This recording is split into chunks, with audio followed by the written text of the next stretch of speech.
हम शुरू करते हैं इन्वर्स ट्रिग्नोमेट्री। इन्वर्स ट्रिग्नोमेट्री और इन्वर्स ट्रिग्नोमेट्री में जैसे हम ये कह रहे हैं साइन इन्वर्स एक्स, तो इसका मतलब क्या होता है? इसका मतलब ये रिप्रेजेंट कर रहा है एक एंगल, इट रिप्रेजेंट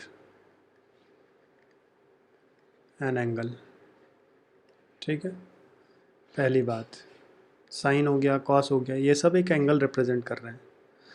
दूसरी बात, साइन इन्वर्स में आगे चल के बच्चे कई बार ये गलती कर देते हैं, इसको 1/sin लिख देते हैं, तो ये नहीं होता है। इसका मतलब कभी भी ये आपको ध्यान रखना है। ठीक है। तीसरी बात, जैसे कि सपोज़ ऐसे समझो, जैसे सपोज़ मैं कहता हूँ साइन π/6। अब साइन π/6 मीन साइन 30। अब साइन 30 की वैल्यू क्या होती है? 1/2। तो इसको मैं ऐसे भी लिख सकता हूँ कि π/6 is equal to sine inverse 1/2। तो साइन इन्वर्स 1/2 क्या हुआ? ये एंगल हुआ। समझ रहे हो? तो यहाँ से मैं कह सकता हूँ कि ये क्या है? ये एक एंगल रिप्रेजेंट करता है, तो मुझे इसको फॉलो करना है। ठीक है। अच्छा, इसके अलावा यहाँ पर हम लिख रहे हैं साइन इन्वर्स एक्स, ये हो गया डोमेन और ये हो गया रेंज, और इसी को हम प्रिंसिपल वैल्यू भी कहते हैं, प्रिंसिपल वैल्यू। ठीक है। साइन इन्वर्स के लिए डोमेन क्या होगा? इसका डोमेन होगा -1 से लेके 1 तक, और रेंज इसकी होगी -π/2 से लेके π/2। क्लोज इंटरवल यानी दोनों इंक्लूडेड है, -π/2 भी इंक्लूडेड है और π/2 भी इंक्लूडेड है। साइन के बाद आप ले लो कोसेक इन्वर्स एक्स, तो इसका डोमेन क्या? ऑल रियल नंबर्स एक्सेप्ट -1 और 1, यानी इसका डोमेन होगा सारे रियल नंबर, जितने भी रियल नंबर हैं, बस इसके बीच की वैल्यू नहीं हो सकती है। ठीक है। और रेंज इसकी भी यही होगी, -π/2 से लेके π/2, बस ये कभी ज़ीरो नहीं हो सकता। फिर तीसरा tan इन्वर्स का डोमेन क्या है? रियल नंबर है, और रेंज क्या होगा? ओपन इंटरवल -π/2 से लेके π/2। तो सारे मैंने एक साथ लिखे हैं, मतलब साइन, कोसेक और टैन ये एक साथ इसलिए लिखे हैं क्योंकि सबकी रेंज एक जैसी सी है। ठीक है। फिर चौथा आप ले लो कॉस इन्वर्स एक्स, तो कॉस इन्वर्स एक्स का फिर से डोमेन आप देखोगे तो -1 से लेके 1 होता है, और इसका रेंज जो होगा 0 से पाई होगा। कॉस के बाद आ जाओ सेक इन्वर्स एक्स, तो सेक इन्वर्स एक्स का अगर हम डोमेन बोलेंगे तो इसका डोमेन कोसेक की तरह होता है, -1 1। ठीक है। और रेंज भी ऐसे 0 से पाई एक्सेप्ट π/2, π/2 नहीं होगा कभी। ठीक है। और इसको चाहो तो ऐसे सेट बना लो, ये सेट है, ये सेट का निशान है। फिर सेक के बाद आ जाओ कोसेक कॉट इन्वर्स एक्स, तो कॉट इन्वर्स एक्स का डोमेन रियल नंबर और रेंज 0 से पाई ओपन इंटरवल। ठीक है। तो अब आप थोड़ा थोड़ा अगर रिलेट करोगे तो आप ये देखो, इसका डोमेन और इसका डोमेन सेम है, और इसका डोमेन और इसका डोमेन सेम है, इसका डोमेन और इसका डोमेन सेम है। ठीक है। और रेंज के हिसाब से ये तीनों आपस में रिलेटेड हैं, और ये तीनों ही आपस में रिलेटेड है। ठीक है। एक बात तो ये हो गई, तब ये तो हो गया मेरा पहला पॉइंट। ठीक है, फर्स्ट पॉइंट।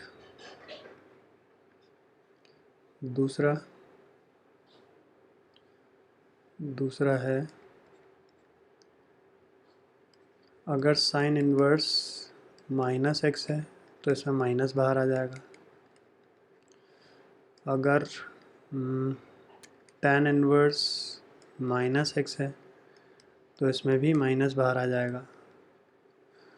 फिर तीसरा, अगर कोसेक इन्वर्स माइनस एक्स है तो इसमें भी माइनस बाहर आ जाएगा, ठीक है। और अगर मेरे पास ऐसे है कॉस इन्वर्स माइनस एक्स, तो इसको हम लिखेंगे pi minus cos inverse x. अगर ऐसे है कॉट इन्वर्स माइनस एक्स, तो इसको लिखेंगे pi minus cot inverse x.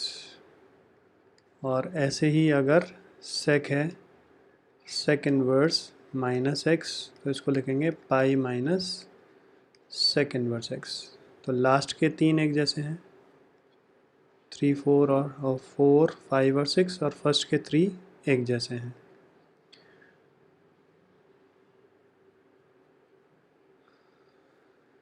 इसके अलावा पॉइंट नंबर 3, अगर मैं ये कह रहा हूँ साइन इन्वर्स 1/x है, तो इसको मैं लिख सकता हूँ कोसेक इन्वर्स x।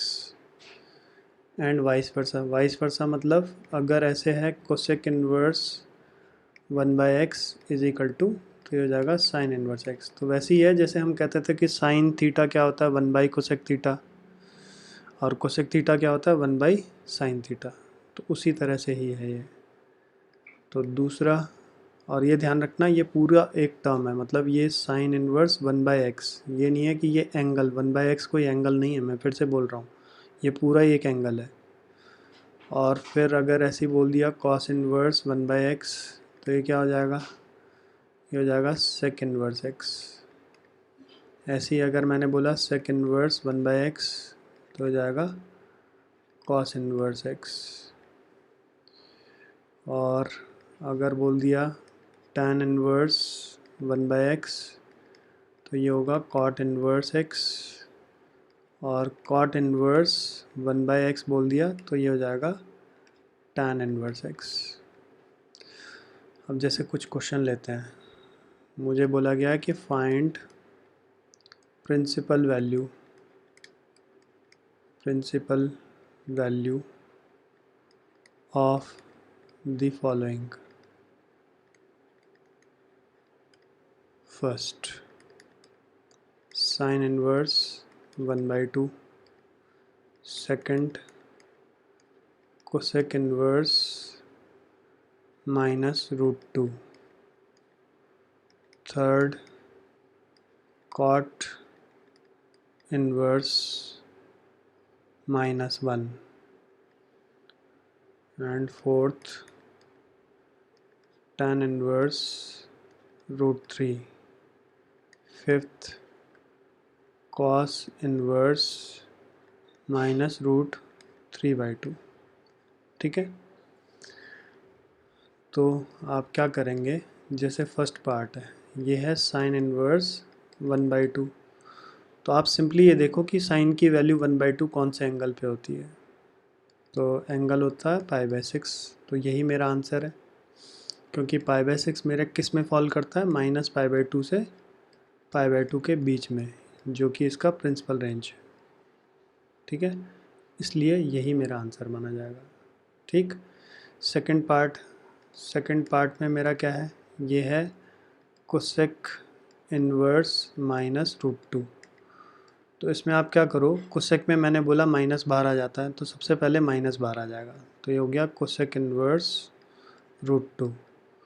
तो कोसेक की वैल्यू रूट कहाँ पे होती है, π/4, √2 होती है π/4 पे, जहाँ पे साइन 1/√2 होता है। ठीक है ना, तो सिंपली क्या आ गया इसका आंसर, -π/4। और ये भी बिलोंग करता है कोसेक के लिए, जो मेरा रेंज है -π/2 से लेके π/2 है। ठीक, एक्सेप्ट 0। ठीक है ना।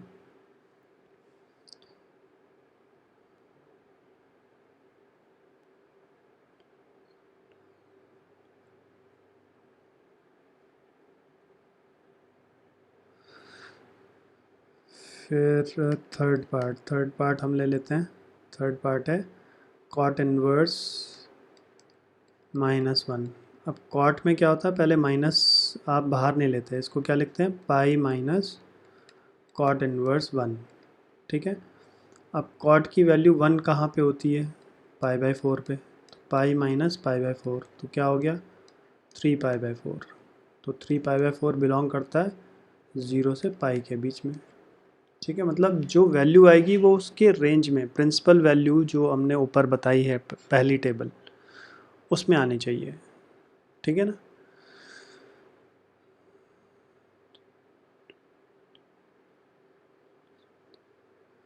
और फोर्थ पार्ट क्या है, ये है tan−1√3। tan−1√3। अब √3 की वैल्यू कहाँ पे होती है tan में, π/3 पे होती है। और tan का क्या होता है, -π/2 से लेके π/2। तो ये इसमें फॉल करता है बस।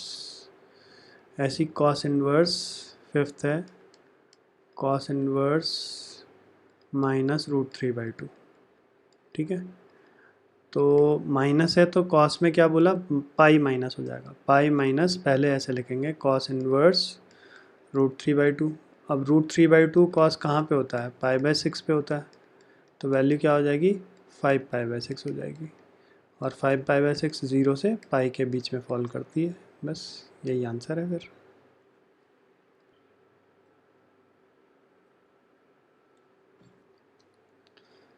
अब आप लेके चलो एक्सरसाइज 2.1।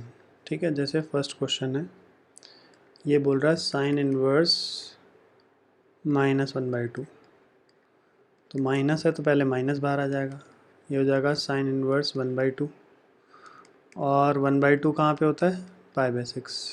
और फिर लिख लेंगे ये बिलोंग करता है -π/2 से लेकर के π/2 उसकी रेंज में।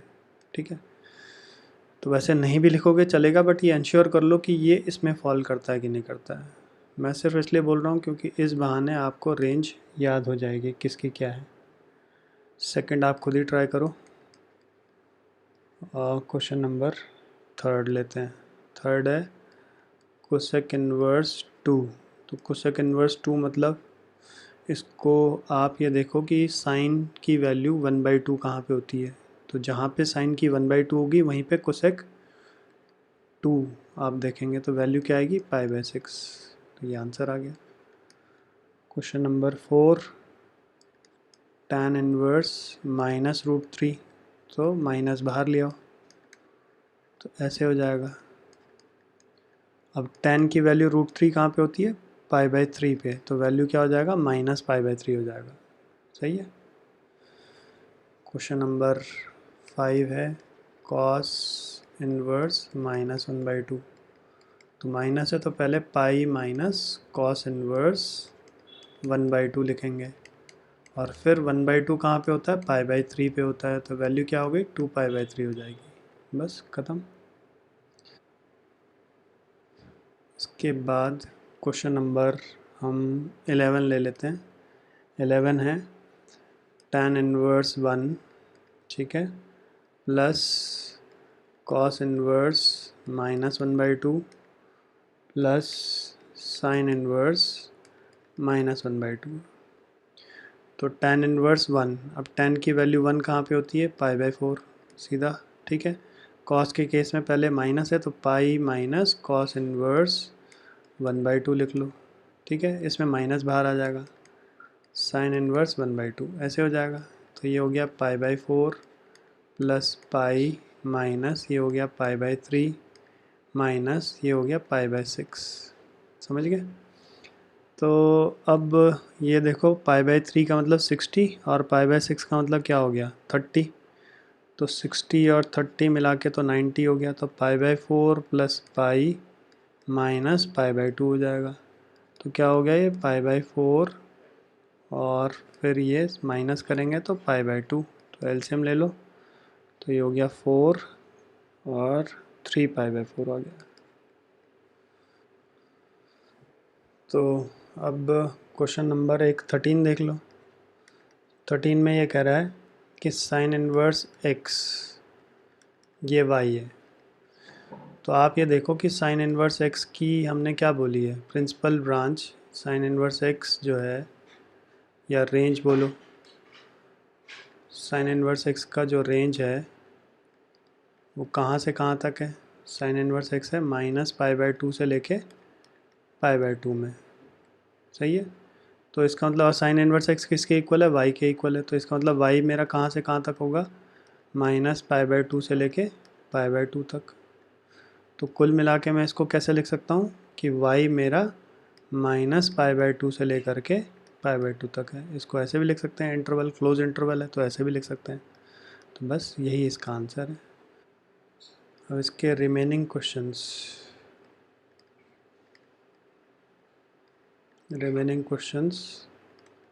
आप ट्राई करेंगे खुद ही, ठीक है। अब जैसे ये क्वेश्चन ले लेते हैं। क्वेश्चन है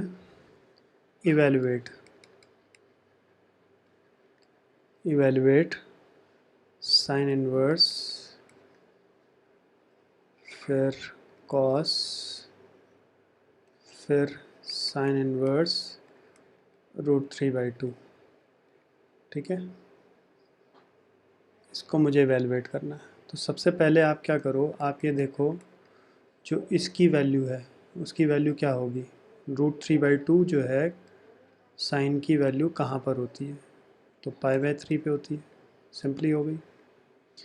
फिर अब आप देखो cos π/3 की वैल्यू क्या होती है, 1/2 होती है, 60 cos 60 की। अब साइन 1/2 कहाँ पर होता है, π/6। तो यही मेरा आंसर आ गया, ख़त्म। अब एक और देख लो। क्वेश्चन है find the value of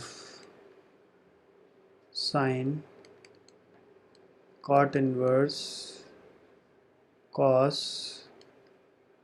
tan inverse 1। ऐसे एक ब्रैकेट ऐसे, फिर इसके बाहर एक ब्रैकेट ऐसे, ठीक है। तो सबसे पहले सबसे अंदर वाले इस ब्रैकेट की वैल्यू लिखी। तो ये हो गया साइन cot इनवर्स cos, इसकी वैल्यू हो गई π/4, ठीक है। तो अब ये रह गया। अब आप ये देखो, इसको हम क्या कह सकते हैं, साइन और cot इनवर्स cos π/4 क्या होता है, इट इज़ 1/√2, सही है। अब cot में आप ये देखो, cot में 1/√2 तो कहीं होता ही नहीं है। तो बट हम ये जानते हैं कि cot जो थीटा होता है, cot थीटा क्या होता है, cot थीटा होता है बेस अपॉन परपेंडिकुलर। तो एक ट्राइंगल बना लिया, ऐसे ट्राइंगल बना लिया। तो ऊपर 1 है तो इसका मतलब ये बेस हो गया, और ये नीचे √2 है तो ये मेरा परपेंडिकुलर हो गया। अब मैं इसमें अगर पाइथागोरस थ्योरम लगाऊंगा तो मेरा हाइपोटेनस निकल जाएगा क्या, ए परपेंडिकुलर का स्क्वायर प्लस बेस का स्क्वायर, यानी √2 का स्क्वायर हो गया 2 और 1 का स्क्वायर क्या हो गया 1। तो वैल्यू क्या आ गई, √3।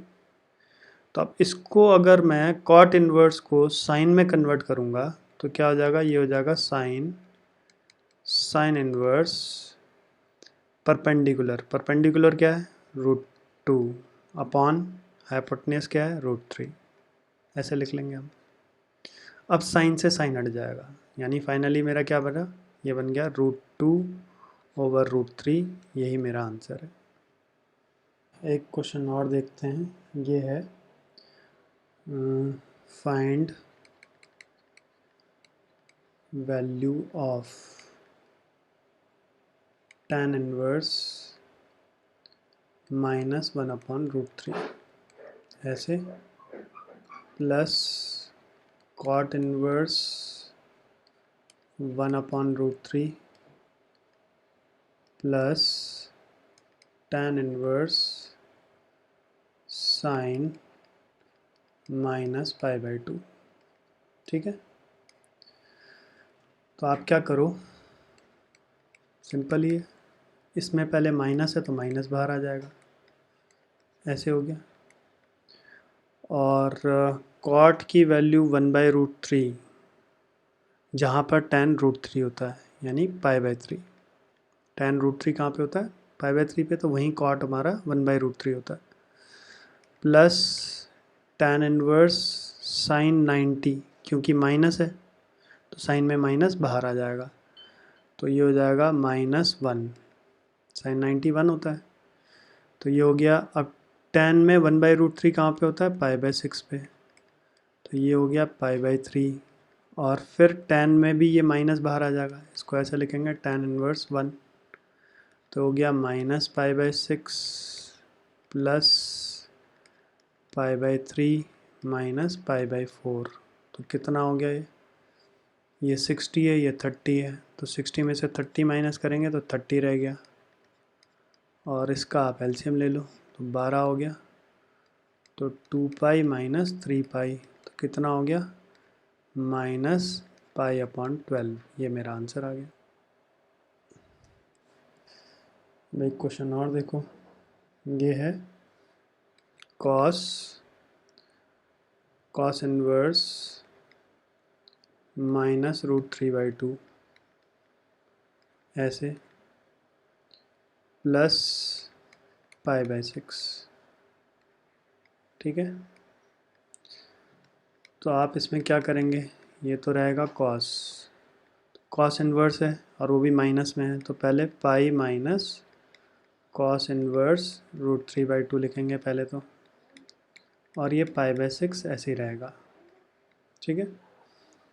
तो फिर कॉस पाई माइनस, अब √3/2 कॉस कहाँ पे होता है, π/6 पे होता है, π/6 प्लस π/6, तो π/6 से π/6 कट गया, बच क्या गया कॉस पाई, और कॉस पाई की वैल्यू -1 होती है, तो आप लोग याद रख लें कॉस पाई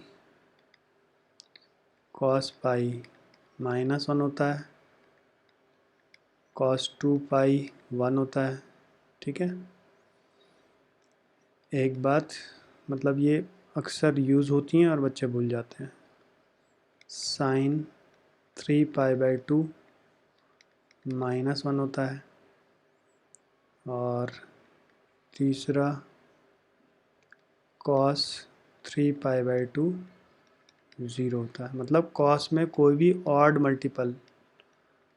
मल्टीपल ऑफ π/2 है अगर, तो उसकी वैल्यू तो वैसे ही हमेशा 0 होती है।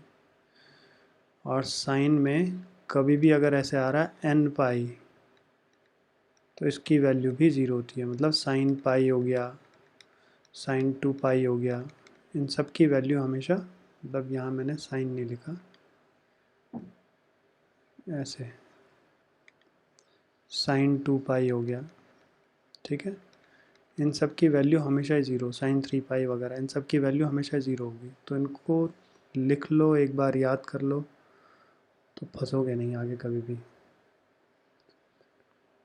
तो एक क्वेश्चन और देख लिया। क्वेश्चन है 2, इसकी वैल्यू निकालनी है, 2 sec inverse 2 plus sine inverse 1/2। तो sec 2 कहाँ पर होगा, जहाँ cos 1/2 होगा, यानी π/3 पे, प्लस साइन की वैल्यू 1/2 कहाँ पे होती है, π/6 पे। तो ये हो गया 2π/3 प्लस π/6, तो एलसीएम ले लिया, 6 हो गया, रह गया 2π 4π प्लस पाई हो जाएगा 5π/6, यही आंसर। जैसे ये क्वेश्चन ले लेते हैं, क्वेश्चन है find domain of sine inverse 2x। तो आप क्या करेंगे, देखो हमने ये कहा कि साइन इनवर्स x के लिए जो डोमेन होता है, उसमें डोमेन होता है -1 से लेके 1 तक। तो वही सेम इसमें भी होगा। मतलब आप ये कहोगे कि मतलब यहाँ पर होता है -1 x <1। तो यहाँ पर x की जगह पे आप ये लिख लोगे 2x मेरा कहाँ से कहाँ तक है, -1 से लेकर के 1 तक। अब 2 डिवाइड करेंगे तो ये हो जाएगा -1/2 से लेकर के 1/2 तक। तो यही मेरा डोमेन होगा इसका। तो हम बोलेंगे domain of sine inverse 2x is -1/2 से लेके 1/2। ये आंसर आ गया, ख़त्म। फिर क्वेश्चन अगर ये है find domain of cos inverse 2x minus 1। तो फिर से कॉस इनवर्स के लिए क्या होता है, कॉस इनवर्स के लिए भी -1 से 1 होता है। तो 2x माइनस 1 मेरा -1 से लेकर के 1 तक होगा। अब 1 ऐड कर लो तो 0 हो गया। 2x यहाँ भी 1 ऐड हो जाएगा तो 2 हो जाएगा। मतलब मैंने 1 यहाँ पे ऐड किया, यहाँ पे ऐड किया, यहाँ पे ऐड किया। या तो ऐसे देख लो, -1 था, इसमें 1 ऐड हो गया। 2x -1 था, इसमें 1 ऐड हो गया। 1 था, इसमें 1 ऐड हो गया। तो इसके बाद ये वाला स्टेप आ गया। फिर 2 डिवाइड कर लो तो 0 और ये x और ये 1 रहेगा। तो डोमेन क्या आ गया, डोमेन आ गया मेरा 0 से 1 ऐसे।